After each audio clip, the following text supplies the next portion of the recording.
आज हम देखने वाले हैं एक एस्ट्रोनॉट की कहानी को जो स्पेस में जाके बिल्कुल पागल हो जाता है। उसको अजीब अजीब से इल्यूजन्स होने लगते हैं। एस्ट्रोनॉट्स के बारे में तो कोई भी कहानी हो सभी बहुत शौक से देखते हैं, लेकिन ये कहानी कुछ ज्यादा ही इंटरेस्टिंग होने वाली है। तो चलिए शुरू करते हैं मूवी को और देखते हैं कि इस एस्ट्रोनॉट के साथ ऐसा क्या होता है। इस मूवी की शुरुआत में हम देखते हैं एक स्पेसशिप को जिसका नाम ओडेसी है, जो सैटर्न के चांद टाइटन की तरफ जा रहा होता है, जहां से उसे जमीन के लिए नेचुरल रिसोर्सेज इकट्ठा करना है, क्योंकि ये जर्नी बहुत लंबी है। क्रू ज्यादा वक्त तक सोता है और सिर्फ 90 दिन ही जागता है, ताकि ये देख सके कि जहाज सही डायरेक्शन में है या फिर नहीं और जमीन को रिपोर्ट कर सके। अब कई महीनों बाद जॉन जागता है और एआई से वही नॉर्मल वार्निंग सुनता है, जो उसको याद दिलाती है कि हाइबरनेशन के लिए दी गई मेडिसिन से हैलुसिनेशंस और इल्यूजन्स हो सकते हैं। वो अपने आप को संभालने की कोशिश करता है, लेकिन कैप्टन फ्रैंक्स कहता है कि काम में बिजी हो जाओ। इसीलिए जल्दी से शार लेने के बाद जॉन फ्रैंक्स और नैश के साथ सिस्टम की चेकिंग करता है। उन्हें जमीन से एक मैसेज मिलता है जिसमें उन्हें एक इम्पोर्टेंट काम दिया जाता है। जॉन अपने पर्सनल इनबॉक्स को भी चेक करता है, लेकिन वहां पर कोई मैसेज नहीं होता है, जिससे वो थोड़ा उदास हो जाता है। जॉन अपनी गर्लफ्रेंड जो के बारे में सोचता है और साइकोलॉजिकल टेस्टिंग के दौरान भी उसके ख्यालों में खोया रहता है। लेकिन जब कंप्यूटर उससे पूछता है कि वो सबसे ज्यादा किस चीज की कमी महसूस कर रहा है, तो वो जवाब देता है ताजी हवा की। ये तो क्लियर है कि अगर हम 2 दिन फ्रेश एयर के बगैर रह ले तो ऐसा लगता है कि अब जिंदगी खत्म हो गई है। लेकिन एस्ट्रोनॉट्स की तो लाइफ ही चेंज होती है। आगे क्या हुआ अब ये देखते हैं। कंप्यूटर को जवाब देने के बाद वो नैश को बताता है कि उसे जो का आखिरी नाम याद नहीं है, लेकिन नैश कहता है कि फिक्र मत करो, ये जागने के बाद होने वाली नॉर्मल भूल है। इसके बाद जॉन अपना रिपेयर का काम जारी रखता है और उस दिन को याद करता है जब उसकी जो से पहली मुलाकात हुई थी। अब क्या सच में वो जो के साथ रिलेशन में है या फिर ये भी कोई इल्यूजन था? जॉन खुद को थोड़ा और रिलैक्स महसूस करता है। जब सारा काम खत्म हो जाता है तो वो तीनों जमीन पर एक मैसेज भेजते हैं कि यहाँ पर सब कुछ ठीक है, और वापस वो अपने हाइबरनेशन पॉड्स में चले जाते हैं। जॉन जब सोने लगता है तो उसे उस दिन की याद आती है जब उसने जो को दूसरी बार देखा था, जब टाइटन मिशन के बारे में एक प्रेजेंटेशन हो रही थी। प्रेजेंटेशन में बताया जाता है कि वहां पर मिलने वाले रिसोर्सेज का यूज जमीन के लिए क्लीन एनर्जी के रूप में किया जाएगा, ताकि ह्यूमैनिटी ने जो एनवायरमेंटल डैमेज किए हैं उससे लड़ा जा सके। अगली बार जब जॉन उठता है तो वो ये इंश्योर करता है कि वो अच्छा खाना खाए और थोड़ी एक्सरसाइज करे। काम के दौरान जॉन को कोई आवाज पुकारती है और वो उसका पीछा करता है, लेकिन उसको वहां पर कोई नहीं मिलता। आखिर वो किसकी आवाज हो सकती है? क्या वो भी कोई एस्ट्रोनॉट होगा या फिर कुछ और? ये तो आगे जाके पता चलेगा। तो चलिए देखते हैं कि आगे क्या होता है। दोस्तों, अचानक जहाज हिलने लगता है और लाइट चमकने लगती है। एआई एक वार्निंग मैसेज भेजता है और जॉन देखता है कि कुछ स्क्रूज छत से गिर रहे हैं और एक पैनल भी हिल रहा है। जैसे वो पैनल को टच करने के लिए हाथ बढ़ाता है, पैनल गिर जाता है और उसके सर पर लगता है, जिससे वो बेहोश हो जाता है। जॉन सपने में जो को रोते हुए देखता है। फिर अचानक से वो उठ जाता है और देखता है कि फ्रैंक्स और नैश उसकी चेकिंग कर रहे हैं। वो कहते हैं कि उनको नहीं पता कि जहाज के साथ क्या हुआ, क्योंकि जॉन उस वक्त अकेला जाग रहा था। जब जॉन उस गिरे हुए पैनल की जगह पर जाता है तो वो देखता है कि जहाज के इंटरनल पार्ट्स को नुकसान हुआ है। फिर एस्ट्रोनॉट्स आउटर वीडियो फीड की चेकिंग करते हैं और देखते हैं कि जहाज का हिस्सा भी डैमेज्ड है, लेकिन उन्हें कोई कोलिजन मोमेंट नहीं मिलता है और न ही जमीन से एरर मैसेज भेजा गया था। फिर ये कैसे पॉसिबल हुआ? जहाज को ये नुकसान किसने दिया? अब ये सब जानने के लिए आप इस वीडियो को एंड तक जरूर देखिएगा। दोस्तों, अब वो सिस्टम को रीसेट करते हैं, लेकिन सब कुछ ठीक लगता है। फ्रैंक्स दोबारा चेकिंग करने का फैसला करता है, जबकि जॉन हाउस्टन को सिचुएशन की इंफॉर्मेशन देने के लिए एक मैसेज रिकॉर्ड करता है। ऐसा करते वक्त उसे वो दिन याद आता है जब उसने जो से एक कैफे में मुलाकात की थी और कैसे जो ने उसकी हेल्प की थी एक वीडियो गेम का लेवल क्लियर करने में। जॉन और जो बहुत सी बातें करने लगे थे और जॉन ने उसको बताया था कि उसकी फैमिली में कोई नहीं है, इसीलिए टाइटन मिशन के लिए उसका सिलेक्शन होने के चांसेस ज्यादा थे। प्रेजेंट में फ्रैंक्स कहता है कि सब कुछ ठीक चल रहा है और क्रू के लिए कोई डेंजर नहीं दिख रहा, इसीलिए हमें इस मिशन को प्लान के मुताबिक कंटिन्यू रखना चाहिए। नैश इस बात का विरोध करता है और कहता है कि ये तय करने के लिए अभी वक्त है। फ्रैंक्स कहता है कि हो सकता है कि जहाज में स्ट्रक्चरल स्ट्रेस हो, जिससे डिकम्प्रेशन हुआ होगा। जॉन इनकार करता है क्योंकि जो भी डिजाइनर्स में से एक थी, लेकिन नैश कहता है कि अगर ये सच है तो जब वो स्लिंगशॉट मैन्यूवर करेंगे तो एक एक्सप्लोजन हो सकता है, जिस पर फ्रैंक कहता है कि रिपेयर करो और मान लो कि स्ट्रक्चरल स्ट्रेस हो सकता है। अब जब तक जमीन से कोई न्यूज नहीं आती, मिशन को कंटिन्यू रखा जाएगा। काम के दौरान जॉन जो के बारे में सोचता रहता है और उस रात को याद करता है जब वो जो के घर गया था और उनका रिश्ता आगे बढ़ा। अचानक नैश उसको जगाता है, जो अभी भी सोचता है कि एक डैमेज जहाज को चलाना रिस्की है और मिशन को रोक देना चाहिए। उसी वक्त लाइट्स और स्क्रीन्स कुछ सेकंड्स के लिए ब्लिंक करते हैं, लेकिन थोड़ी देर में वो सब नॉर्मल हो जाते हैं। नैश डायग्नोस्टिक चेक करता है, लेकिन कोई पावर फेलियर नहीं मिलता। फ्रैंक उन्हें अपने ऑफिस में बुलाता है और कहता है कि अगर मिशन अबॉर्ट किया और जहाज में कोई गड़बड़ नहीं मिली तो उनको बहुत मुश्किल का सामना करना पड़ेगा। फ्रैंक उनको याद दिलाता है कि उन्हें टीम के रूप में काम करना चाहिए और फिर उन्हें उनके पोस्ट में भेज देता है। जॉन सोने की तैयारी करता है और जो के साथ गुजरी उस सुबह को याद करता है जब जो ने कहा था कि वो सिर्फ दोस्ती रखना चाहती है, ऐसी दोस्ती जिससे उसको फायदा मिले। रात को जब हर चीज खामोश थी, नैश चुपके से जॉन के पास आता है। उसका चेहरा कुछ घबराया हुआ लगता है, जैसे उसके दिमाग में कोई प्लान हो। नैश धीरे से जॉन को बुलाता है। वो बोलता है कि हम 90 दिन की नींद के बजाय सिर्फ 79 दिन और 12 घंटे में उठ सकते हैं। उसके कहने का मतलब था कि सोचो, अगर हम फ्रैंक्स के जागने से पहले उठकर स्पेसशिप को वापस जमीन की तरफ मोड़ दे। लेकिन जॉन इस बात पर अग्री नहीं करता है। वो हमेशा सच्चाई पर चलने वाला आदमी था। वो आराम से जवाब देता है, नैश ये बगावत है। और यहाँ से कहानी में एक नया मोड़ आता है। नैश जो अंदर से उदास होता है, एक डरावनी कहानी सुनाता है। अंटार्कटिका में स्टेशन था, वहां बर्फ में एक दरार मिल गई थी जो स्टेशन की तरफ बढ़ रही थी। कमांडर ने अपनी टीम को गन से धमकाया और कहा कि खबरदार, अगर कोई यहाँ से बाहर निकला तो उसको शूट कर दिया जाएगा। लेकिन जब रेस्क्यू टीम पहुंची तो उनको पता चला कि पूरी टीम को मार दिया गया था। अब जॉन को लगता है कि शायद नैश ठीक कह रहा है, लेकिन उसकी एक शर्त होती है कि अगर हम जागने पर और ज्यादा खतरा महसूस करेंगे तभी मैं तुम्हारी मदद करूंगा। जॉन अपनी नींद सेट करता है, लेकिन सोने से पहले उसे जो के साथ गुजारे हुए लम्हे याद आने लगते हैं। जब जॉन अगले दिन जागता है तो उसको स्पेसशिप के अंदर जो की शक्ल नजर आती है, लेकिन ये सब उसका वहम होता है। कहानी में अब ऑर्बिट ट्विस्ट शुरू हो जाता है। नैश जॉन का चेकअप करता है और कहता है, ये जो भी कुछ तुमको नजर आ रहा है ना, ये वापस जमीन जाने का एक और सबूत है। दोनों ब्रिज पर जाते हैं, लेकिन उनको जमीन से कोई मैसेज नहीं मिलता है। जुपिटर की खूबसूरती देखते हुए जॉन कहता है कि वो नैश की बात नहीं मानेगा, क्योंकि कोई भी वजह सबूत नहीं है। तभी वहां पर फ्रैंक आ जाता है। उसने नैश और जॉन की बातें सुन ली होती हैं। फ्रैंक नैश को काम पर वापस भेजने लगता है, लेकिन जब नैश मना करता है तो फ्रैंक उसके कान में कुछ फुसफुसाता है और नैश चुपचाप चला जाता है। इस पॉइंट पर मूवी बहुत इंटेंस हो जाती है, क्योंकि ना तो जॉन को पता था कि फ्रैंक ने उसके कान में क्या कहा है और ना ही हम लोग ये बात जानते हैं। अब ये तो आगे जाकर ही पता चलेगा। फ्रैंक जॉन को ड्रिंक ऑफर करते हुए कहता है कि अगर तुम्हारा खौफ ठीक साबित हुआ तो मैं मिशन को फौरन रोक दूंगा। पर नैश अब भी अपनी मनमानी करने का सोच रहा था। किचन में घूमते हुए नैश बेचैन हो जाता है। जब जॉन आता है तो नैश उससे फिर से मदद के लिए कहता है, लेकिन जॉन मना कर देता है। नैश गुस्से में चिल्लाने लगता है और फिर फ्रैंक्स भी वहां पर आ जाता है। फ्रैंक्स नैश को पकड़ता है और बोलता है कि हाउस्टन को तुम्हारी बगावत के बारे में सब पता चलेगा। नैश फिर चुपचाप वहां से चला जाता है। जॉन फिर अपना दिन गुजारता है, लेकिन जो के बारे में सोचता रहता है। अब जो के ख्यालात उसको इतना परेशान कर देते हैं कि वो एक ब्रेक लेने पर मजबूर हो जाता है। कुछ देर के बाद जॉन शिप के डैमेज्ड पैनल के पास जाता है, जहां उसको तारों में स्पार्क्स होते हुए नजर आते हैं। यहाँ से कहानी और थ्रिलिंग हो जाती है। तभी एक गैजेट फेल हो जाता है और जॉन को कंट्रोल खो देने का डर होने लगता है। उसको लगता है कि शायद सब कुछ खत्म हो रहा है, लेकिन फिर अचानक वो जाग जाता है और समझता है कि ये सब एक भ्रम था। फ्रैंक्स घोषणा करता है कि स्लिंगशॉट का वक्त आ गया है। नैश जॉन से कहता है कि वो ये ना करे, लेकिन जॉन उसकी बात नहीं मानता। दोनों जुपिटर के आसपास स्पेसशिप को स्लिंगशॉट करते हैं।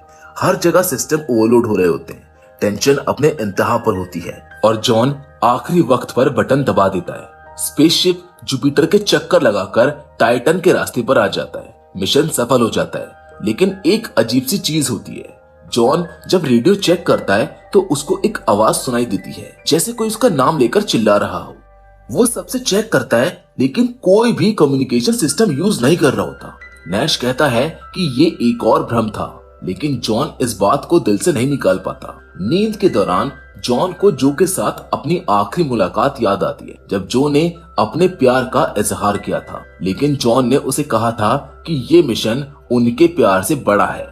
जो का दिल टूट गया था। जब जॉन फिर जागता है तो वो घूमने लगता है और जो के ख्यालात उसका पीछा नहीं छोड़ते, इसलिए अब जो उसको स्पेसशिप में दिखाई देती है। जॉन उसका पीछा करता है, लेकिन क्या ये भी सिर्फ एक भ्रम था या फिर सच में जो उसके साथ स्पेसशिप में है? सुनने में तो काफी इंटरेस्टिंग लग रहा है। क्या आप लोग भी जानने के लिए एक्साइटेड हैं?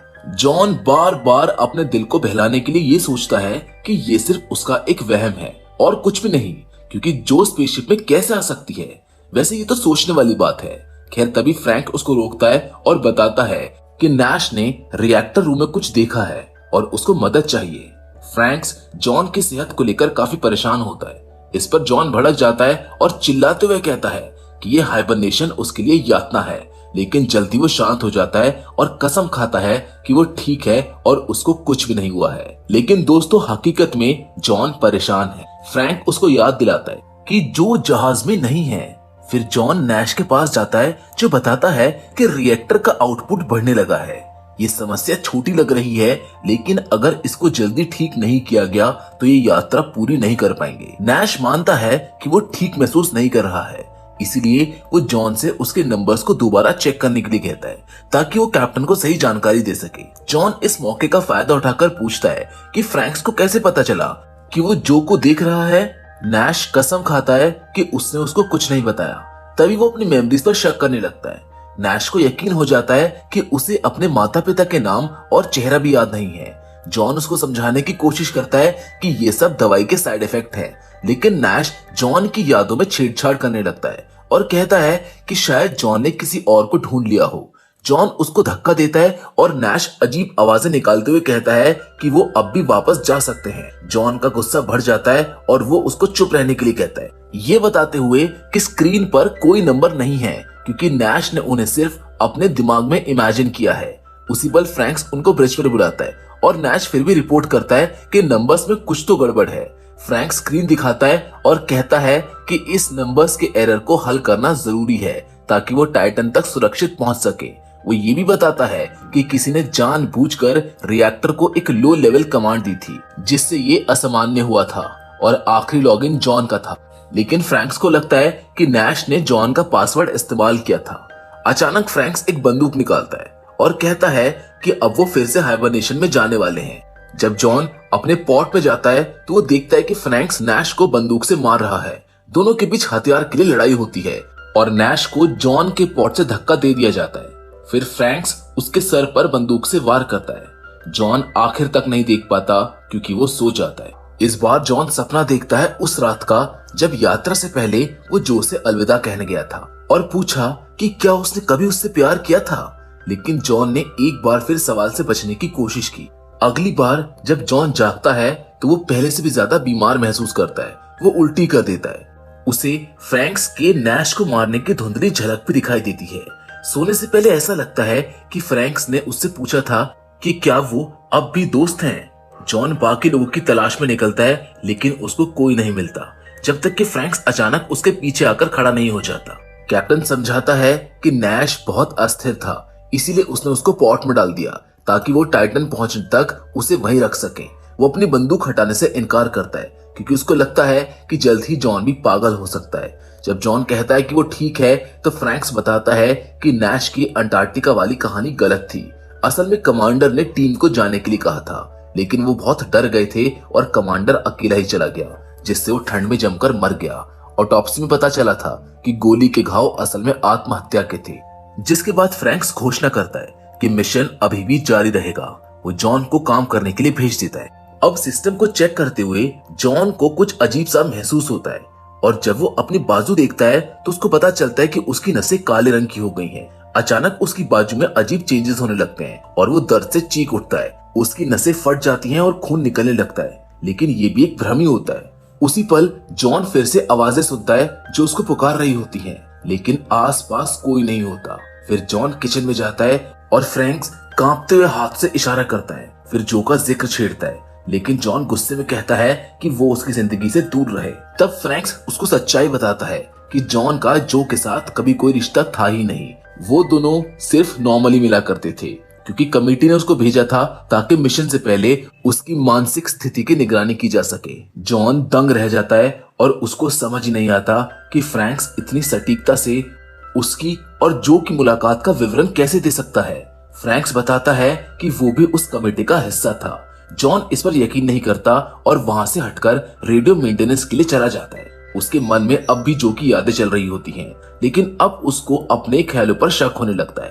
तभी हाउस्टन से कोई व्यक्ति रेडियो पर संपर्क करता है और ढेर सारे सवाल पूछता है, लेकिन वो जॉन के जवाब नहीं सुन पाते और कॉल को काट देते। इसके बाद फ्रैंक्स उसे ब्रिज पर बुलाता है और चिल्लाता है कि जॉन ने कैसे सोचा कि वो इतनी दूर से धरती से संपर्क कर सकता है। वो सुरक्षा फुटेज दिखाता है जिसमें जॉन अकेला ही बोल रहा होता है और फिर उसको शांत करने के लिए दिखाता है कि वो कितनी दूर आ चुके हैं। जॉन को फिर से हाइबरनेशन में भेजने की बात सुनकर वो एक और कमरे में चला जाता है और दरवाजा बंद कर देता है। फ्रैंक्स उसको रोकने की कोशिश करता है, लेकिन जॉन उसको धमकी देता है कि उसे नैश से मिलने दिया जाए। जैसे ही जॉन दरवाजा खोलता है, फ्रैंक्स उसे दीवार से धक्का देता है, जिससे वो जमीन पर गिर जाता है। वो धमकी देता है कि अगर वो सोने नहीं गया तो वो उसको मार डालेगा। अब जो नैश के साथ हुआ था उस चीज को याद करके जॉन फ्रैंक्स के ऊपर हमला कर देता है और बंदूक को छीनने की कोशिश करता है। दोनों में लड़ाई शुरू हो जाती है। फ्रैंक्स लगभग जॉन का गला घोट ही देता है, लेकिन जॉन उसे मुक्का मारकर खुद को आजाद कर लेता है। फिर जॉन बंदूक उठाकर नैश के बारे में पूछता है, लेकिन फ्रैंक्स हंसने लगता है। वो खुद को खोया हुआ महसूस कर रहा है। जॉन जहाज में इधर उधर भटकता है। उसकी आंखों के सामने यादें आती जाती हैं और उसे फ्रैंक्स की आवाज परेशान करती है। अब उसको पता ही नहीं है कि असल क्या है और कल्पना क्या। फ्रैंक्स इस मौके का फायदा उठाकर फिर से उसके ऊपर हमला कर देता है। एक नई लड़ाई शुरू होती है और जॉन फ्रैंक्स की नाक तोड़ देता है। फिर उसे बंदूक से मारता है और उसको बेहोश कर देता है। इसके बाद जॉन ब्रिज पर जाता है और कैमरास के जरिए नैश को ढूंढने की कोशिश करता है, लेकिन उसको कुछ नहीं मिलता। अचानक फ्रैंक फिर से उसके पीछे आता है, लेकिन इस बार जॉन उसको दूर धकेल देता है और गुस्से में उसको तब तक मारता है जब तक कि फ्रैंक्स की मौत नहीं हो जाती। जॉन एआई से पूछता है कि नैश कहाँ है, जिस पर एआई जवाब देता है कि वो पूल पर जिंदा है। जॉन हैरान होकर क्रू मैनिफेस्ट मांगता है, जहां पर उसको पता चलता है कि क्रू में सिर्फ एक ही शख्स है और वो खुद जॉन है। उसका पूरा नाम जॉन फ्रैंक्स नैश है और वो अपने बाकी दो अंत यात्रियों को अब तक सिर्फ इमेजिन कर रहा था। जब उसको एहसास होता है कि वो अकेला है तो जॉन टूट जाता है और नैश के बारे में सोचता है, लेकिन इसके बजाय वो रेडियो पर जाता है और पृथ्वी से संपर्क करने की कोशिश करता है। जॉन के लिए चौंकाने वाला था जब जो जवाब देती है, लेकिन वो अभी भी इंश्योर नहीं है कि वो असली है।